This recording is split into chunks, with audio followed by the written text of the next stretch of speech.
ಆತ್ಮೀಯ ಸ್ನೇಹಿತರೆ, ದೇವರ ವಾಕ್ಯಗಳನ್ನು ವಚನವಾಗಿ ಅಭ್ಯಾಸ ಮಾಡುವ ನಿಮ್ಮ ಅಚ್ಚುಮೆಚ್ಚಿನ ಸಮಗ್ರ ಸತ್ಯವೇದ ಅಧ್ಯಯನ ಕಾರ್ಯಕ್ರಮಕ್ಕೆ ಪ್ರೀತಿಯ ಸ್ವಾಗತ. ಪ್ರಿಯರೇ, ಧಾರ್ಮಿಕ ಮತಾಭಿಮಾನವು ಆತ್ಮಿಕ ಜೀವಿತಕ್ಕೆ ಹಾನಿಯನ್ನು ಉಂಟು ಮಾಡುತ್ತದೆ. ಸಭೆಯ ಮುಖ್ಯಸ್ಥರ ಜೀವಿತ ದೇವರ ಕಾರ್ಯಕ್ಕೆ ಅಡ್ಡಿಯಾಯಿತು.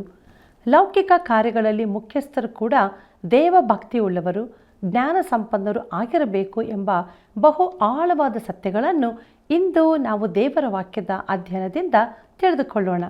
ಬಂದಿರಿ, ಪ್ರಾರ್ಥನಾ ಪೂರ್ವಕವಾಗಿ ನಮ್ಮ ಅಧ್ಯಯನವನ್ನು ಪ್ರಾರಂಭಿಸೋಣ. ಕರ್ತನಲ್ಲಿ ಪ್ರೀತಿಯುಳ್ಳ ಆತ್ಮೀಯ ಸ್ನೇಹಿತರೆ, ನಾನು ನಿಮಗೆ ಹೇಳಿರುವ ಮಾತುಗಳೇ ಆತ್ಮವಾಗಿಯೂ ಜೀವವಾಗಿಯೂ ಅವೇ ಎಂಬುದಾಗಿ ಹೇಳಿದಂಥ ನಮ್ಮ ರಕ್ಷಕನಾದ ಯೇಸು ಕ್ರಿಸ್ತನ ಪರಿಶುದ್ಧವುಳ್ಳ ನಾಮದಲ್ಲಿ ನಿಮ್ಮೆಲ್ಲರನ್ನು ವಂದಿಸುತ್ತಾ ಇಂದಿನ ಕಾರ್ಯಕ್ರಮಕ್ಕೆ ಪ್ರೀತಿಯಿಂದ ಸ್ವಾಗತಿಸುತ್ತೇನೆ. ಪ್ರೀತಿಯುಳ್ಳ ದೇವಜನರೇ, ಅಪೊಸ್ತಲ ಕೃತ್ಯಗಳು ಪುಸ್ತಕದ ಅಧ್ಯಯನದಲ್ಲಿ ನಾವು ಮುಂದೆ ಸಾಗುತ್ತಾ ಇದ್ದೇವೆ. ಇಂದು ನಾವು ಎರಡನೆಯ ಹಿಂಸೆ ಎಂಬ ವಿಚಾರವನ್ನು ಧ್ಯಾನಿಸೋಣ. ಪ್ರಿಯರೇ, ಆದಿ ಸಭೆಯಲ್ಲಿ ಶಿಸ್ತು ಕ್ರಮ ಇತ್ತು ಎಂದು ನಾವು ನೋಡಿದೆವು. ಈಗ ಹೊರಗಿನಿಂದ ಅವರಿಗೆ ಹಿಂಸೆಯೂ ಉಂಟಾಯಿತೆಂದು ನೋಡುತ್ತೇವೆ. ಅಪೊಸ್ತಲರು ತಮ್ಮ ವರಗಳನ್ನು ಪ್ರಯೋಗಿಸಿದಾಗ ಅದಕ್ಕೆ ಪ್ರತಿಕ್ರಿಯೆಯೂ ಉಂಟಾಯಿತು. ಅಪೊಸ್ತಲ ಕೃತ್ಯಗಳು 5ನೇ ಅಧ್ಯಾಯ 17 ಮತ್ತು 18ನೇ ವಚನವನ್ನು ಗಮನಿಸೋಣ. ಅಲ್ಲಿ ಹೀಗೆ ನೋಡುತ್ತೇವೆ: ಹೀಗಿರುವಲ್ಲಿ ಮಹಾಯಾಜಕನು ಸದ್ದುಕಾಯರ ಮತಕ್ಕೆ ಸೇರಿದವರಾದ ಅವನ ಜೊತೆಯಲ್ಲಿದ್ದವರೆಲ್ಲರೂ ಎದ್ದು ಮತಾಭಿಮಾನದಿಂದ ತುಂಬಿದವರಾಗಿ ಅಪೊಸ್ತಲರನ್ನು ಹಿಡಿದು ಪಟ್ಟಣದ ಕಾವಲಿನಲ್ಲಿಟ್ಟರು ಎಂಬುದಾಗಿ. ಪ್ರೀತಿಯುಳ್ಳ ದೇವಜನರೇ, ಸದ್ದುಕಾಯರು ಹಿಂಸೆಯ ಕೃತ್ಯದಲ್ಲಿ ಮುಂದಿದ್ದರೆಂಬುದನ್ನು ಗಮನಿಸಿರಿ. ಯೇಸುವಿಗೆ ಹಿಂಸೆ ಪಡಿಸುವುದರಲ್ಲಿ ಸದ್ದುಕಾಯರೂ ಮುಂದಿದ್ದರು. ಆದ್ದರಿಂದ ಅಪೊಸ್ತಲರನ್ನು 2ನೇ ಬಾರಿ ಬಂಧಿಸಿ ಸೆರೆಯಲ್ಲಿಟ್ಟರು. ಅಪೊಸ್ತಲ ಕೃತ್ಯಗಳು 5ನೇ ಅಧ್ಯಾಯ 19ನೇ ವಚನ ಹೀಗೆ ಹೇಳುತ್ತದೆ: ಆದರೆ ಕರ್ತನ ದೂತನು ರಾತ್ರಿಯಲ್ಲಿ ಸೆರೆಮನೆಯ ಬಾಗಿಲುಗಳನ್ನು ತೆರೆದು ಅವರನ್ನು ಹೊರಕ್ಕೆ ಕರೆದನು ಎಂಬುದಾಗಿ. ಪ್ರೀತಿಯುಳ್ಳ ದೇವಜನರೇ, ಇಲ್ಲಿ ಕರ್ತನ ದೂತನೊಬ್ಬನು ಎಂಬುದಾಗಿ ಭಾಷಾಂತರವಾಗಬೇಕಿತ್ತು. ಹಳೆ ಒಡಂಬಡಿಕೆಯಲ್ಲಿ ಕರ್ತನ ದೂತನು ಎಂದರೆ ನರಾವತಾರದ ಮೊದಲಿನ ಕ್ರಿಸ್ತನೇ ಆಗಿದ್ದನು. ಆದರೆ ಈಗ ಕ್ರಿಸ್ತನು ದೇವರ ಬಲಗಡೆಯಲ್ಲಿ ಮಹಿಮೆಯಲ್ಲಿದ್ದಾನೆ ಮತ್ತು ಅಪೊಸ್ತಲರ ವಿಚಾರದಲ್ಲಿ ಎಲ್ಲವನ್ನೂ ಆತನೇ ನಿಯಂತ್ರಿಸುತ್ತಿದ್ದಾನೆ. ಈ ದಿನಗಳಲ್ಲಿ ಸಭೆಯ ಜನರು ಆತನ ಇಚ್ಛೆಯಂತೆ ನಡೆಯದಿರುವುದರಿಂದ ಆತನ ಕೈಗಳು ಕಟ್ಟಲ್ಪಟ್ಟಂತಾಗಿದೆ. ಪ್ರಿಯರೇ, ಯೇಸು ಕ್ರಿಸ್ತನು ಸಭೆಯ ಮೂಲಕ ಕಾರ್ಯ ನಡೆಸಬೇಕೆಂದಿದ್ದಾನೆ.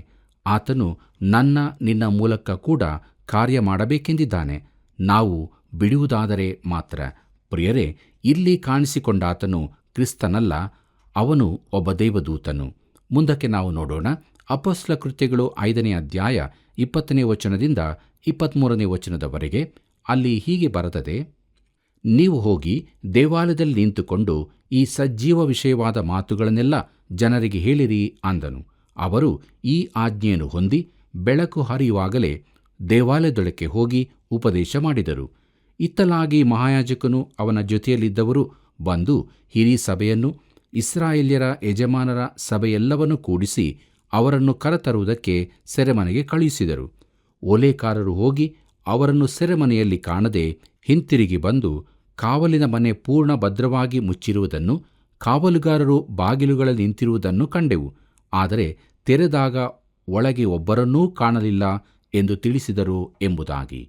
ಪ್ರೀತಿಯುಳ್ಳ ಸಹೋದರ ಸಹೋದರಿಯರೇ, ಇದು ಕ್ರಿಸ್ತನ ಪುನರುತ್ಥಾನದಲ್ಲಿ ನಡೆದಂಥ ಸಂಗತಿಯೇ ಆಗಿತ್ತು. ಯೇಸುವನ್ನು ಹೊರಗೆ ಬಿಡಲು ಕಲ್ಲು ಹೊರಳಿಸಿರಲಿಲ್ಲ. ಕಲ್ಲು ಹೊರಳಿಸುವ ಮೊದಲೇ ಆತನು ಹೊರಗೆ ಬಂದಿದ್ದನು. ಹೊರಗಿನವರು ಬಂದು ನೋಡಲಿಕ್ಕಾಗಿ ಕಲ್ಲು ಹೊರಳಿಸಲ್ಪಟ್ಟಿತು. ಇಲ್ಲಿಯೂ ಹಾಗೆಯೇ ನಡೆಯಿತು. ಪ್ರಿಯರೇ, ಅಪೊಸ್ತಲರನ್ನು ಹೊರಗೆ ಬಿಡಲು ಬಾಗಿಲುಗಳನ್ನು ತೆರೆಯಬೇಕಾಗಿರಲಿಲ್ಲ. ಬಾಗಿಲು ತೆರೆಯುವ ಎಷ್ಟೋ ಮೊದಲೇ ಅವರು ಹೊರಗೆ ಬಂದಿದ್ದರು. ಅಪೊಸ್ತಲ ಕೃತ್ಯಗಳು 5ನೇ ಅಧ್ಯಾಯ 24ನೇ ವಚನದಿಂದ 28ನೇ ವಚನದವರೆಗೆ ಗಮನಿಸೋಣ. ಅಲ್ಲಿ ನಾವು ಹೀಗೆ ನೋಡುತ್ತೇವೆ: ದೇವಾಲಯದ ಅಧಿಪತಿಯು ಮಹಾಯಾಜಕರು ಈ ಮಾತುಗಳನ್ನು ಕೇಳಿ ಇದರಿಂದ ಏನಾದೀತೋ ಎಂದು ಕಳವಳಪಟ್ಟರು. ಈಗಿರಲಾಗಿ ಯಾರೋ ಒಬ್ಬನು ಬಂದು, ಅಗೋ, ನೀವು ಸೆರೆಮನೆಯಲ್ಲಿಟ್ಟಿದ್ದ ಆ ಮನುಷ್ಯರು ದೇವಾಲಯದಲ್ಲಿ ನಿಂತುಕೊಂಡು ಜನರಿಗೆ ಉಪದೇಶ ಮಾಡುತ್ತಿದ್ದಾರೆಂದು ಅವರಿಗೆ ತಿಳಿಸಿದನು. ಆಗ ಅಧಿಪತಿಯು ಓಲೇಕಾರರ ಸಂಗಡ ಹೋಗಿ ಅವರನ್ನು ಕರಕೊಂಡು ಬಂದನು. ಆದರೆ ತಮಗೆ ಜನರು ಕಲ್ಲೆಸೆದಾರೆಂದು ಹೆದರಿ ಬಲಾತ್ಕಾರ ಮಾಡಲಿಲ್ಲ. ಅವರನ್ನು ಕರೆತಂದು ಹಿರೀಸಭೆಯ ಮುಂದೆ ನಿಲ್ಲಿಸಲು ಮಹಾಯಾಜಕನು ಅವರನ್ನು ವಿಚಾರಣೆ ಮಾಡುತ್ತಾ, ನೀವು ಈ ಹೆಸರನ್ನು ಎತ್ತಿ ಉಪದೇಶ ಮಾಡಲೇಬಾರದೆಂದು ನಾವು ನಿಮಗೆ ಖಂಡಿತವಾಗಿ ಅಪ್ಪಣೆ ಕೊಟ್ಟೆವಲ್ಲ. ಆದರೂ ನೀವು ಯೆರೂಸಲೇಮನ್ನು ನಿಮ್ಮ ಉಪದೇಶದಿಂದ ತುಂಬಿಸಿದಿರಿ ಮತ್ತು ಆ ಮನುಷ್ಯನನ್ನು ಕೊಲ್ಲಿಸಿದ್ದಕ್ಕೆ ನಮ್ಮನ್ನು ಹೊಣೆ ಮಾಡಬೇಕೆಂದಿದ್ದೀರಿ ಎಂಬುದಾಗಿ. ಕರ್ತನಲ್ಲಿ ಪ್ರಿಯರೇ, ಜನರು ಅಪೊಸ್ತಲರ ಮಾತುಗಳನ್ನು ಕೇಳುತ್ತಿದ್ದರು. ಯಾಕಂದರೆ ಅವರು ಉತ್ತಮ ಸಾಕ್ಷಿಗಳಾಗಿದ್ದರು, ನಿಜವಾದ ಸೌಹಾರ್ದಿಕರಾಗಿದ್ದರು. ಯೇಸು ಸುವಾರ್ತೆ ಸಾರಬೇಕೆಂದು ಹೇಳಿದ್ದನು. ಮೊದಲು ಯೆರೂಸಲೇಮಿನಲ್ಲಿ. ಪ್ರಿಯರೇ, ಇದು ನಡೆದದ್ದನ್ನು ನಾವು ನೋಡಿದ್ದೇವೆ. ನೀವು ಯೆರೂಸಲೇಮನ್ನು ನಿಮ್ಮ ಉಪದೇಶದಿಂದ ತುಂಬಿಸಿದ್ದೀರಿ ಎಂಬುದಾಗಿ ನಾವು ತಿಳಿದೆವು. ಪ್ರಿಯರೇ, ಅಪೊಸ್ತಲ ಕೃತ್ಯಗಳು 5ನೇ ಅಧ್ಯಾಯ 29ನೇ ವಚನ ಹೀಗೆ ಹೇಳುತ್ತದೆ, ಪೇತ್ರನು ಉಳಿದ ಅಪೊಸ್ತಲರು ಮನುಷ್ಯರಿಗಿಂತಲೂ ದೇವರಿಗೆ ಹೆಚ್ಚಾಗಿ ವಿಧೇಯರಾಗಿರಬೇಕಲ್ಲ ಎಂಬುದಾಗಿ. ಪ್ರಿಯರೇ, ಅಪೊಸ್ತಲರು ತಮ್ಮ ಯಜಮಾನನು ಕರ್ತನು ಆದಾತನು ಹೇಳಿದ್ದಕ್ಕೆ ವಿಧೇಯರಾಗಿದ್ದರು. ವಿಶ್ವಾಸಿಗಳು ನಾಗರಿಕ ಅಧಿಕಾರಿಗಳಿಗೆ ವಿಧೇಯರಾಗಿರಬೇಕೆಂದು ಹೇಳಿದೆ, ಆದರೆ ದೇವರ ಅಪ್ಪಣೆಗಳಿಗೆ ವಿರುದ್ಧವಾಗಿ ಅಲ್ಲ. ಮುಂದಕ್ಕೆ ನಾವು ಅಪೊಸ್ತಲ ಕೃತ್ಯಗಳು 5ನೇ ಅಧ್ಯಾಯ 30ನೇ ವಚನವನ್ನು ಗಮನಿಸೋಣ. ಅಲ್ಲಿ ನಾವು ಹೀಗೆ ನೋಡುತ್ತೇವೆ, ನೀವು ಮರದ ಕಂಬಕ್ಕೆ ತೂಗ ಹಾಕಿ ಕೊಂದ ಯೇಸುವನ್ನು ನಮ್ಮ ಪಿತೃಗಳ ದೇವರು ಎಬ್ಬಿಸಿದನು ಎಂಬುದಾಗಿ. ಪ್ರಿಯರೇ, ಯೇಸುವನ್ನು ಮರದ ಕಂಬಕ್ಕೆ ತೂಗ ಹಾಕಿದ್ದರು. ಅದು ನಯ ಮಾಡಲ್ಪಟ್ಟ ಅಂದವಾದ ಮರದ ತುಂಡಾಗಿರಲಿಲ್ಲ, ಅದು ಮರವಾಗಿತ್ತು. ಅಪೊಸ್ತಲ ಕೃತ್ಯಗಳು 5ನೇ ಅಧ್ಯಾಯ 31 ಮತ್ತು 32ನೇ ವಚನವನ್ನು ಗಮನಿಸೋಣ. ಅಲ್ಲಿ ಹೀಗೆ ಬರೆದದೆ, ದೇವರು ಆತನನ್ನೇ ಇಸ್ರಾಯೇಲ್ ಜನರಿಗೆ ಮಾನಸಾಂತರವನ್ನು ಪಾಪ ಪರಿಹಾರವನ್ನು ದಯಪಾಲಿಸುವುದಕ್ಕಾಗಿ ನಾಯಕನೆಂತಲೂ ರಕ್ಷಕನೆಂತಲೂ ತನ್ನ ಬಲಗೈಯಿಂದ ಉನ್ನತ ಸ್ಥಾನಕ್ಕೆ ಏರಿಸಿದನು. ಈ ಕಾರ್ಯಗಳಿಗೆ ನಾವು ಸಾಕ್ಷಿ. ದೇವರು ತನಗೆ ವಿಧೇಯರಾಗಿರುವವರಿಗೆ ದಯಪಾಲಿಸಿರುವ ಪವಿತ್ರಾತ್ಮನೂ ಸಾಕ್ಷಿ ಎಂದು ಹೇಳಿದರು ಎಂಬುದಾಗಿ. ಪ್ರೀತಿಯುಳ್ಳ ದೇವಜನರೇ, ಯೆರೂಸಲೇಮಿನಲ್ಲಿನ ಇಸ್ರಾಯೇಲ್ ಜನಾಂಗಕ್ಕೆ ಈಗಲೂ ಇರುವ ಸಂದೇಶ ಇದೇ ಆಗಿದೆ. ಅಪೊಸ್ತಲ ಕೃತ್ಯಗಳು 5ನೇ ಅಧ್ಯಾಯ 33 ಮತ್ತು 34ನೇ ವಚನವನ್ನು ಗಮನಿಸೋಣ. ಅಲ್ಲಿ ಹೀಗೆ ಬರೆದದೆ, ಸಭಿಕರು ಈ ಮಾತನ್ನು ಕೇಳಿ ರೌದ್ರವಾಗಿ ಅವರನ್ನು ಕೊಲ್ಲಿಸಬೇಕೆಂದು ಯೋಚಿಸಿದರು. ಆದರೆ ಎಲ್ಲಾ ಜನರಿಂದ ಮಾನ ಹೊಂದಿದ ನ್ಯಾಯಶಾಸ್ತ್ರಿಯಾದ ಗಮಲಿಯೇಲನೆಂಬ ಒಬ್ಬ ಫರಿಸಾಯನು ಹಿರೀಸಭೆಯಲ್ಲಿ ಎದ್ದು ನಿಂತು, ಈ ಮನುಷ್ಯರನ್ನು ಸ್ವಲ್ಪ ಹೊತ್ತು ಹೊರಗೆ ಕಳುಹಿಸಬೇಕೆಂದು ಅಪ್ಪಣೆ ಕೊಟ್ಟು ಎಂಬುದಾಗಿ. ಪ್ರೀತಿಯುಳ್ಳ ದೇವಜನರೇ, ಹಿರೀಸಭೆಯರೊಂದಿಗೆ ಮಾತನಾಡಲಿಕ್ಕಾಗಿ ಅಪೊಸ್ತಲರನ್ನು ಹೊರಗೆ ಕಳಿಸುವಂತೆ ಗಮಲಿಯೇಲನು ಕೇಳಿಕೊಂಡನು. ಈಗ ಗಮಲಿಯೇಲನು ಎಲ್ಲರಿಂದ ಗೌರವಿಸಲ್ಪಡುತ್ತ ವಿಶೇಷ ವ್ಯಕ್ತಿಯಾಗಿದ್ದನು. ಅವನು ಅಪೊಸ್ತಲ ಪೌಲನ ಗುರುವೂ ಆಗಿದ್ದನು. ಅಪೊಸ್ತಲ ಕೃತ್ಯಗಳು 5ನೇ ಅಧ್ಯಾಯ 35ನೇ ವಚನದಿಂದ 38ನೇ ವಚನದವರೆಗೆ ನೋಡೋಣ. ಅಲ್ಲಿ ಹೀಗೆ ಬರೆದದೆ, ಅವನು ಸಭೆಯವರಿಗೆ, ಇಸ್ರಾಯೇಲ್ ಜನರೇ, ನೀವು ಈ ಮನುಷ್ಯರ ವಿಷಯದಲ್ಲಿ ಮಾಡಬೇಕೆಂದಿರುವುದನ್ನು ಕುರಿತು ಎಚ್ಚರಿಕೆಯುಳ್ಳವರಾಗಿರಿ. ಇದಕ್ಕಿಂತ ಮುಂಚೆ ತೈದನು ಎದ್ದು ತಾನು ದೊಡ್ಡ ಮನುಷ್ಯನೆಂದು ಹೇಳಿಕೊಂಡನು. ಅವನ ಪಕ್ಷಕ್ಕೆ ಸುಮಾರು 400 ಜನರು ಸೇರಿಕೊಂಡರು. ಅವನು ಕೊಲ್ಲಲ್ಪಟ್ಟನು ಮತ್ತು ಅವನನ್ನು ನಂಬಿದವರೆಲ್ಲರೂ ಚದರಿಸಲ್ಪಟ್ಟು ಇಲ್ಲವಾದರು. ಅವನ ತರುವಾಯ ಕಾನೇಶ್ಮಾರಿಯ ಕಾಲದಲ್ಲಿ ಗಲಿಲಾಯದ ಯೂದನು ಎದ್ದು ಜನರನ್ನು ತನ್ನ ಸಹಿತ ತಿರುಗಿ ಬೀಳುವುದಕ್ಕೆ ಪ್ರೇರೇಪಿಸಿದನು. ಅವನೂ ಹಾಳಾದನು ಮತ್ತು ಅವನನ್ನು ನಂಬಿದವರೆಲ್ಲರೂ ಚದರಿ ಹೋದರು. ಹೀಗಿರುವುದರಿಂದ ನಾನು ನಿಮಗೆ ಹೇಳುವುದೇನೆಂದರೆ, ನೀವು ಆ ಮನುಷ್ಯರ ಗೊಡವೆಗೆ ಹೋಗಬೇಡಿರಿ, ಅವರನ್ನು ಬಿಡಿರಿ. ಯಾಕಂದರೆ ಈ ಯೋಚನೆಯು ಅಥವಾ ಈ ಕೆಲಸವು ಮನುಷ್ಯರಿಂದಾಗಿದ್ದರೆ ತಾನೇ ಕೆಡುವುದು ಎಂಬುದಾಗಿ. ಪ್ರೀತಿಯುಳ್ಳ ದೇವಜನರೇ, ಅವನು ಒಳ್ಳೆ ಸೂಕ್ತವಾದ ಸಲಹೆಯನ್ನೇ ನೀಡಿದ್ದಾನೆ. ಅಪೊಸ್ತಲ ಕೃತ್ಯಗಳು 5ನೇ ಅಧ್ಯಾಯ 39ನೇ ವಚನವನ್ನು ನೋಡೋಣ. ಅಲ್ಲಿ ಹೀಗೆ ಬರೆದದೆ, ಅದು ದೇವರಿಂದಾಗಿದ್ದರೆ ಅದನ್ನು ಕೆಡಿಸುವುದಕ್ಕೆ ನಿಮ್ಮಿಂದ ಆಗುವುದಿಲ್ಲ. ನೀವು ಒಂದು ವೇಳೆ ದೇವರ ಮುಂದೆ ಯುದ್ಧ ಮಾಡುವವರಾಗಿ ಕಾಣಿಸಿಕೊಂಡಿರಿ ಎಂದು ಹೇಳಿದನು ಎಂಬುದಾಗಿ.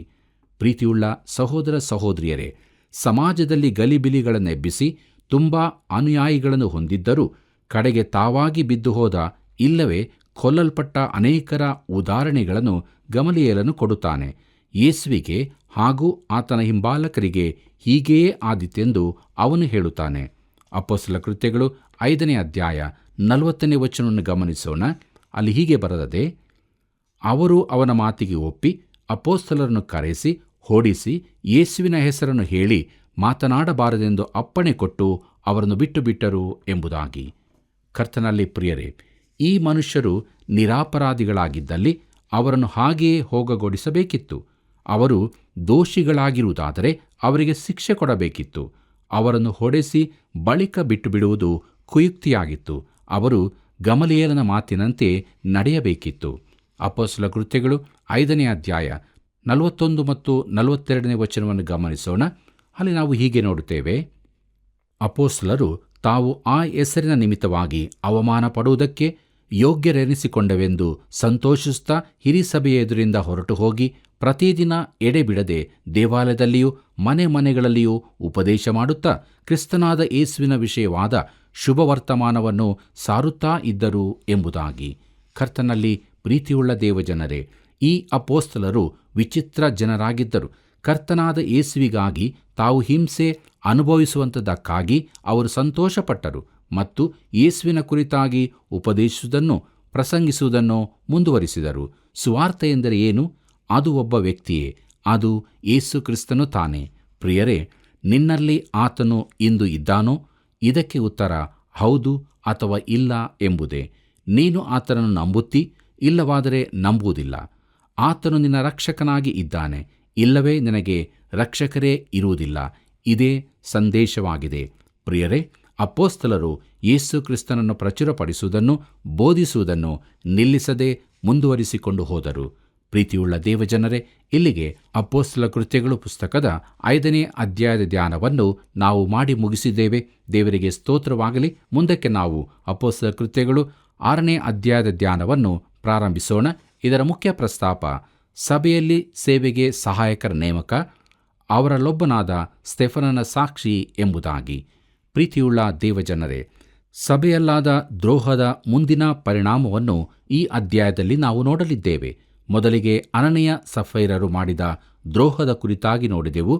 ಅವರು ರಕ್ಷಿಸಲ್ಪಟ್ಟ ವಿಶ್ವಾಸಿಗಳಾಗಿದ್ದರು, ಆದರೆ ತಮ್ಮ ಜೀವಿತದಲ್ಲಿ ಸುಳ್ಳನ್ನಿಟ್ಟುಕೊಂಡು ಆದಿಸಭೆಯಲ್ಲಿ ತುಂಬಾ ಸಮಯ ನಿಲ್ಲಲು ಅವರಿಗೆ ಆಗಲಿಲ್ಲ. ಇಂತಹ ದ್ರೋಹದ ಕಾರ್ಯಗಳಿಂದಾಗಿ ಸಭೆಯಲ್ಲಿ ಸಭಾನಾಯಕರ ನೇಮಕವಾಗುವುದನ್ನು ನೋಡುತ್ತೇವೆ. ಅವರಲ್ಲೊಬ್ಬನಾದ ಸ್ತೆಫನನ ಕುರಿತಾಗಿ ಮುಂದೆ ಕಾಣುತ್ತೇವೆ. ಅವನ ಮೇಲೆ ದೂರು ಹಾಕಿ ಬಂಧಿಸಿ ಅವನನ್ನು ವಿಚಾರಣೆ ನಡೆಸುತ್ತಾರೆ. ಅಪೊಸ್ತಲ ಕೃತ್ಯಗಳು 6ನೇ ಅಧ್ಯಾಯ 1ನೇ ವಚನವನ್ನು ಗಮನಿಸೋಣ.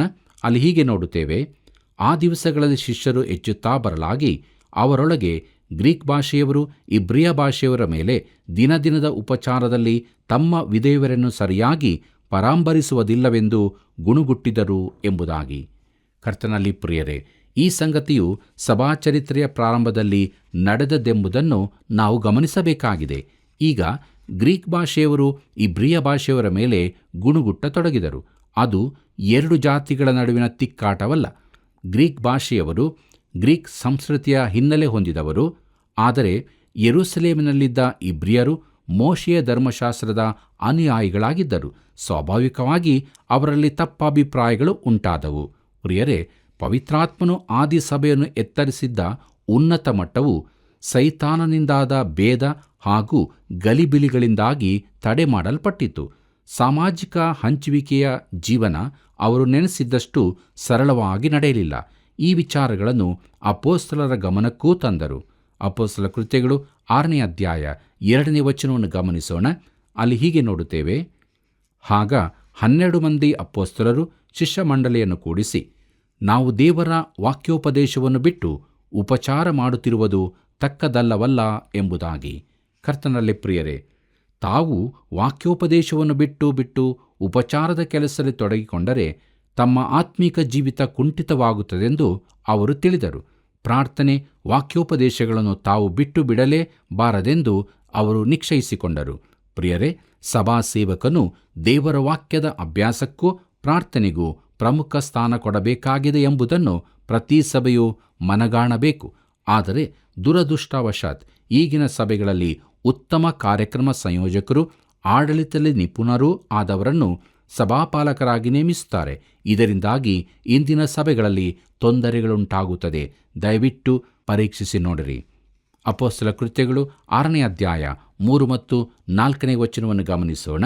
ಅಲ್ಲಿ ಹೀಗೆ ನೋಡುತ್ತೇವೆ: ಆದುದರಿಂದ ಸಹೋದರರೇ, ಸಂಭಾವಿತರು, ಪವಿತ್ರಾತ್ಮಭರಿತರು, ಜ್ಞಾನಸಂಪನ್ನರು ಆಗಿರುವ 7 ಮಂದಿಯನ್ನು ನಿಮ್ಮೊಳಗಿಂದ ನೋಡಿ ಆರಿಸಿಕೊಳ್ಳಿರಿ.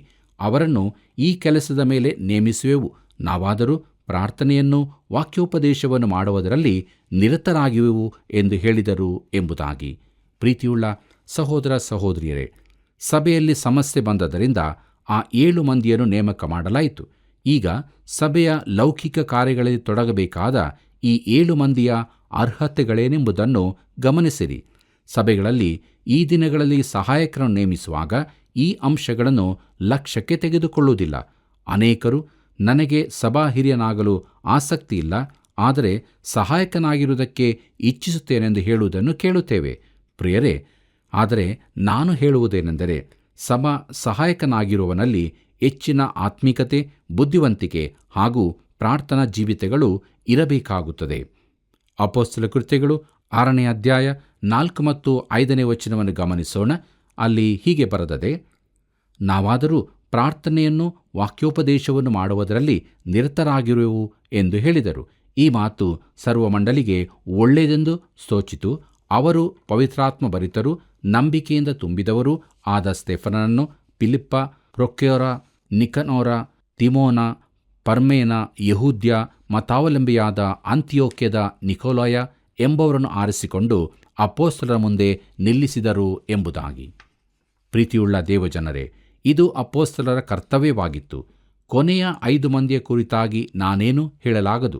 ಮೊದಲ 2 ಸ್ತೆಫನ ಹಾಗೂ ಫಿಲಿಪ್ಪರು ಈ ಗ್ರಂಥದಲ್ಲಿ ಮುಂದೆಯೂ ಕಾಣಿಸಿಕೊಳ್ಳುತ್ತಾರೆ. ಅವರು ಆದಿಸಭೆಯಲ್ಲಿ ವಿಶೇಷ ವ್ಯಕ್ತಿಗಳಾಗಿದ್ದರು. ಅವರು ಉಪಚಾರ ಮಾಡುವುದರಲ್ಲಿ ನಿರತರಾಗಬೇಕಾಗಿದ್ದರೂ ಅವರು ಆತ್ಮಿಕ ಮನುಷ್ಯರೂ ಆಗಿದ್ದಾರೆಂಬುದಾಗಿ ಬರೆಯಲ್ಪಟ್ಟಿದೆ. ಮುಂದಕ್ಕೆ ನಾವು ನೋಡೋಣ. ಅಪೊಸ್ತಲ ಕೃತ್ಯಗಳು 6ನೇ ಅಧ್ಯಾಯ 6ನೇ ವಚನವನ್ನು. ಅಲ್ಲಿ ಹೀಗೆ ಬರೆದದೆ, ಅಪೊಸ್ತಲರು ಪ್ರಾರ್ಥನೆ ಮಾಡಿ ಅವರ ಮೇಲೆ ಕೈಗಳನ್ನಿಟ್ಟು ನೇಮಿಸಿದರು ಎಂಬುದಾಗಿ. ಕರ್ತನಲ್ಲಿ ಪ್ರೀತಿಯುಳ್ಳ ದೇವಜನರೇ, ಈ ತಲೆಯ ಮೇಲೆ ಕೈಗಳನ್ನಿಡುವ ಕುರಿತಾಗಿ ತುಂಬ ಗಲಿಬಿಲಿ ಚರ್ಚೆಗಳು ಇರುತ್ತವೆ. ಹೆಚ್ಚಿನವರು ತಿಳಿಯುವುದೇನೆಂದರೆ, ಇದರಲ್ಲಿ ಆತ್ಮಿಕ ಶಕ್ತಿ ಅಡಕವಾಗಿದೆ ಎಂದು. ತಲೆಯ ಮೇಲೆ ಕೈಯಿಡುವುದರಿಂದ ಆ ವ್ಯಕ್ತಿಗೆ ಏನನ್ನೋ ವರ್ಗಾಯಿಸಲಾಗುತ್ತದೆಂದು ತಿಳಿಯುತ್ತಾರೆ. ಪ್ರಿಯರೇ, ತಲೆಯ ಮೇಲೆ ಕೈಯನ್ನಿಡುವುದರ ಅರ್ಥವೇನು? ನಾವು ಯಾಜಕಾಂಡ ಪುಸ್ತಕದಲ್ಲಿ ನೋಡುವಂತೆ ಪಾಪಿಯಾದವನು ಬಲಿಯಾಗಿ ಅರ್ಪಿಸಬೇಕಾದ ಪ್ರಾಣಿಯ ತಲೆಯ ಮೇಲೆ ತನ್ನ ಕೈಯನ್ನಿಡುತ್ತಾನೆ. ಆ ಪ್ರಾಣಿಯು ತನ್ನ ಸ್ಥಾನವನ್ನು ತೆಗೆದುಕೊಳ್ಳುತ್ತದೆಂದು ಅದು ಸೂಚಿಸುತ್ತದೆ. ಆ ಬಲಿಯು ಪಾಪಿಯೊಂದಿಗೆ ಒಂದಾಗಿ ಮಾಡಲ್ಪಟ್ಟಿದೆ. ಅಪೊಸ್ತಲರು ಸಭಾ ಸಹಾಯಕರ ಮೇಲೆ ಕೈಗಳನ್ನಿಡುವಾಗ ಈಗ ಈ ಸಹಾಯಕರು ತಮ್ಮೊಂದಿಗೆ ಪಾಲುಗಾರರೆಂಬುದನ್ನು ಸೂಚಿಸುತ್ತದೆ. ಅವರು ಸೇವೆಯಲ್ಲಿ ಒಟ್ಟಾಗಿರುತ್ತಾರೆ. ಈ ಮನುಷ್ಯರು ಈ ಪ್ರತ್ಯೇಕ ಸೇವೆಗಾಗಿ ಪ್ರತ್ಯೇಕಿಸಲ್ಪಟ್ಟವರೆಂದು, ಕ್ರಿಸ್ತನ ಸಂಗತಿಗಳಲ್ಲಿ ಅವರು ಅನ್ಯೋನ್ಯತೆ ಹೊಂದಿದವರು, ವಿಶ್ವಾಸಿಗಳ ಒಕ್ಕೂಟವೆಂಬ ದೇಹದ ಪ್ರತಿನಿಧಿಗಳೂ ಆಗಿದ್ದಾರೆಂದು ಸೂಚಿಸುತ್ತದೆ. ಪ್ರಿಯರೇ, ಮುಂದಕ್ಕೆ ಅಪೊಸ್ತಲ ಕೃತ್ಯಗಳು 6ನೇ ಅಧ್ಯಾಯ 7ನೇ ವಚನವನ್ನು ಗಮನಿಸೋಣ. ಅಲ್ಲಿ ಹೀಗೆ ನೋಡುತ್ತೇವೆ, ಮತ್ತು ದೇವರ ವಾಕ್ಯವು ಪ್ರಬಲವಾಯಿತು, ಶಿಷ್ಯರ ಸಂಖ್ಯೆಯು ಯೆರೂಸಲೇಮಿನಲ್ಲಿ ಬಹಳವಾಗಿ ಹೆಚ್ಚುತ್ತಾ ಬಂತು, ಯಾಜಕರಲ್ಲಿಯೂ ಬಹು ಜನರು ಕ್ರಿಸ್ತ ನಂಬಿಕೆಗೆ ಒಳಗಾಗುತ್ತಾ ಇದ್ದರು ಎಂಬುದಾಗಿ. ಕರ್ತನಲ್ಲಿ ಪ್ರಿಯರೇ, ದೇವರ ವಾಕ್ಯವು ಈ ದಿನಗಳಲ್ಲಿಯೂ ಪ್ರಬಲವಾಗಿ ಹೆಚ್ಚಬೇಕೆಂಬುದೇ ನನ್ನ ಯಥಾರ್ಥವಾದ ಆಶೆಯಾಗಿದೆ. ಅನೇಕ ಯಾಜಕರು ಕರ್ತನ ಕಡೆಗೆ ತಿರುಗಿಕೊಂಡರೆಂಬುದನ್ನು ಗಮನಿಸಿರಿ. ಅವರಲ್ಲಿ ಕೆಲವರು ಕ್ರಿಸ್ತನು ಮರಣ ಹೊಂದಿದಾಗ ದೇವಾಲಯದ ತೆರೆ ಹರಿದು ಇಬ್ಬಾಗವಾದದನ್ನು ಕಂಡಿರಬಹುದು. ಈ ಅನುಭವದ ನಂತರ ಅವರಲ್ಲಿ ಅನೇಕರು ಕ್ರಿಸ್ತನ ಕಡೆಗೆ ತಿರುಗಿಕೊಂಡಿರಬಹುದು. ಕರ್ತನಲ್ಲಿ ಪ್ರಿಯರೇ, ಮುಂದಕ್ಕೆ ನಾವು ನೋಡುತ್ತೇವೆ ಸಭಾ ಸಹಾಯಕನಾದ ಸ್ತೆಫನನ ಸಾಕ್ಷಿ ಎಂಬುದಾಗಿ. ಪ್ರಿಯರೇ, ಈಗ ನಮ್ಮ ಗಮನವು ಸ್ತೆಫನನತ್ತ ಸೆಳೆಯಲ್ಪಟ್ಟಿದೆ. ಆದಿಸಭೆಯಲ್ಲಿ ಅವನು ಒಬ್ಬ ವಿಶೇಷ ವ್ಯಕ್ತಿಯಾಗಿದ್ದನು. ಅಪೊಸ್ತಲ ಕೃತ್ಯಗಳು 6ನೇ ಅಧ್ಯಾಯ 8ನೇ ವಚನ ಹೀಗೆ ಹೇಳುತ್ತದೆ, ಸ್ತೆಫನನು ದೇವರ ಕೃಪೆಯಿಂದಲೂ ಬಲದಿಂದಲೂ ತುಂಬಿದವನಾಗಿ ಜನರಲ್ಲಿ ಮಹಾ ಅದ್ಭುತ ಕಾರ್ಯಗಳನ್ನು, ಸೂಚಕ ಕಾರ್ಯಗಳನ್ನು ಮಾಡುತ್ತಾ ಇದ್ದನು ಎಂಬುದಾಗಿ.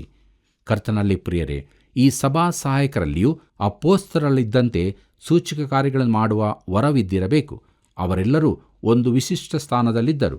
ಸ್ತೆಫನನು ಸುವಾರ್ತೆಯ ಬಲವಾದ ಸಾಕ್ಷಿಯಾಗಿದ್ದರಿಂದ ಅವನು ಸದ್ದೂಕಾಯರಿಂದ ವಿರೋಧಕ್ಕೊಳಗಾದನು. ಸ್ತೆಫನನ ಮೇಲೆ ದೂರು ಹೇಳುವುದಕ್ಕಾಗಿ ಸುಳ್ಳು ಸಾಕ್ಷಿಗಳನ್ನು ಹಿರೀ ಸಭೆಯರ ಮುಂದೆ ತಂದರು.